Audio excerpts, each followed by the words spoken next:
আয়ারল্যান্ডের সাথেও বাংলাদেশ পারে না। টি-20-তে বাংলাদেশ এরকম ক্রিকেট খেলে, অগোছালো ক্রিকেট খেলে, যেমন বাংলাদেশ ক্রিকেট বোর্ডের কর্মকাণ্ডের মধ্যে আপনি কোনো সমন্বয় পাবেন না, বাংলাদেশ দলের পারফরমেন্সের মধ্যে সেটা আপনি পাবেন না। বোর্ড যেমন, ক্রিকেটাররাও ওরকম পারফরমেন্স করবে। এই সমন্বয়টা না থাকলে বিসিবি, বাংলাদেশ ক্রিকেট দল, তারা যে আসলে একই সূত্রে গাঁথা, আপনি এটা কোনোভাবে মিলাতে পারবেন না। কেন বিসিবিকে টানছি? ক্রিকেট দলের পারফরমেন্স ইনকনসিস্টেন্ট, সেটার সাথে বিসিবির সম্পর্কের জায়গাটা কোথায়, সেই আলোচনা আমি আসবো। এবং সেটা এই ক্রিকেট দলের পারফরমেন্স, ক্রিকেট দলের ব্যাটিং অর্ডার, ক্রিকেট দলের ব্যর্থতার সাথে দারুণভাবে যোগ করে দেখাবো। আজকে বাংলাদেশ যেই ম্যাচটা শেষের দিকে, শেষের 3-4 ওভারে যখন ব্যাট করছিল, অনেকের কাছে মনে হচ্ছিল যে বাংলাদেশের স্কোরটা যদি এখন যে পর্যায়ে আছে তার থেকে 10-15 রান বেশি থাকতো, এবং এই সিচুয়েশনে যদি বাংলাদেশের যেই ব্যাটাররা ব্যাট করছে তাদের পরিবর্তে যদি আরো 3-4 জন ব্যাটার, মানে 8টা-7টা উইকেট চলে গেছে, যদি উইকেট সংখ্যাটা 3 বা 4-এ থাকতো, তাহলে হয়তো বাংলাদেশ 181 চেস করে জিততেও পারত। আফসোস হয়, বাংলাদেশ সুপার ওভারে টানা 2 ম্যাচে গিয়ে ফাইনালে যখন হেরে যায় তখনও আফসোস হয়। জিসান আলমরা যখন আননেসেসারি শট খেলে আউট হয়ে যায়, আননেসেসারি ক্যাচ ফেলে দেয়, তখন আফসোস হয়।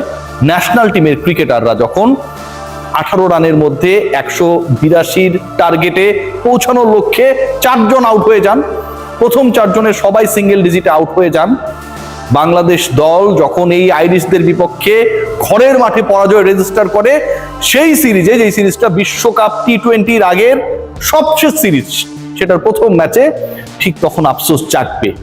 কিন্তু আফসোসটা তখন থাকে না যখন আপনি এই দলটাকে দেখবেন যে এটাকে গিনিপিগ বানানো হয়।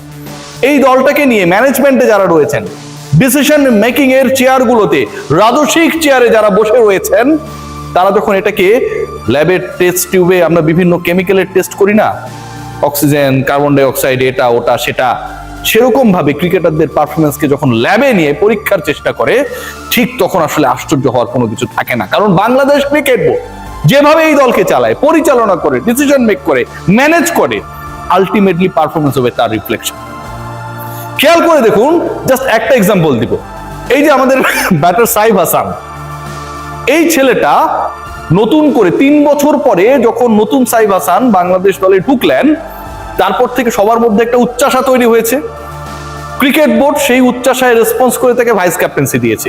সাইফকে নিয়ে একদম সমালোচনা করবো না, একদম না, কিন্তু এই সাইফ হাসানের ব্যাটিং অর্ডার নিয়ে যে ধরনের ছেলে খেলা খেলা হয়েছে, যে ধরনের ফাজলামো করা হয়েছে, অযাচিত ভাবে কখনো ওপেনার, কখনো নাম্বার 3, কখনো নাম্বার 4, এই যে চেঞ্জেস গুলো, মানে আমি পারি, মানে সবকিছুই আমার পারা লাগবে, আমি পারি আমাকে অফিস করা লাগবে, আমি পারি বাসায় এসে ঘর মোছা লাগবে, আমি পারি আমাকে রান্না করা লাগবে, বাচ্চা পালা লাগবে, I have to do everything, কারণ আমি পারি।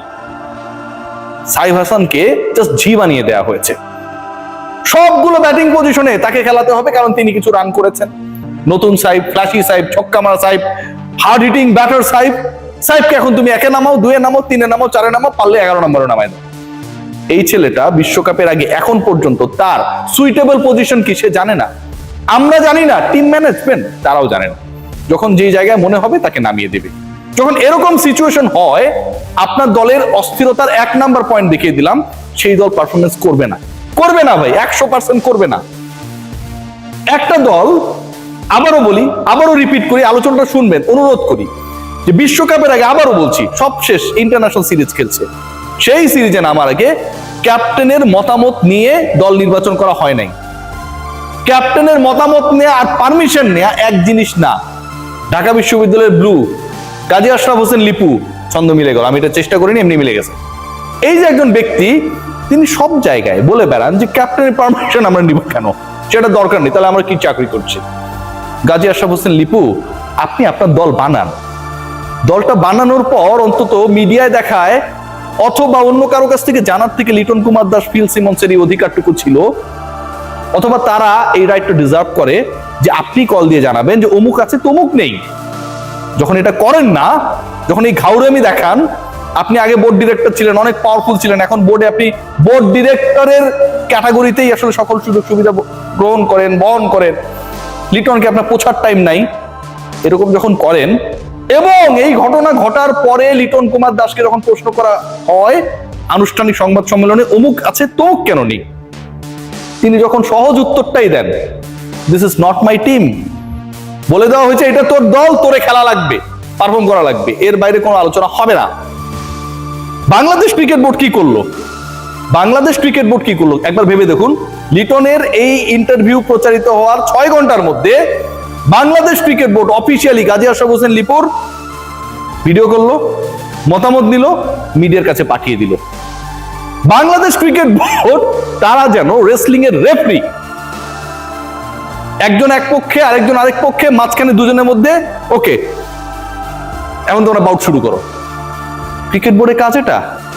লিটন কুমার দাস যে এক্সপেরিয়েন্সের মধ্য দিয়ে গেছেন, মিডিয়া প্রশ্ন করেছে, সেই উত্তর তিনি দিয়েছেন। ম্যাচের 24 ঘন্টা আগে BCB Bangladesh cricket board Ashraf Hossain লিপুর, গাজী আশরাফ হোসেন লিপুর কাউন্টার বাইট মিডিয়ার কাছে পাঠায়।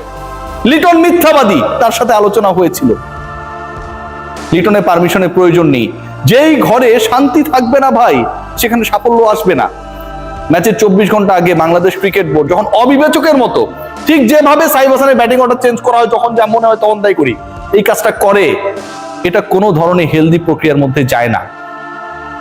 আজকে লিটন খারাপ করেছে, 1 রান করে আউট হয়ে গেছে। তানজিদ হাসান তামিম 2 করেছে, ইমন 1 করেছে, সাইফ 6 করেছে, অসাধারণ ব্যাটিং করেছে তাওহিদ হৃদয়, শেষের দিকে শরীফুলের সাথে পার্টনারশিপ হয়েছে।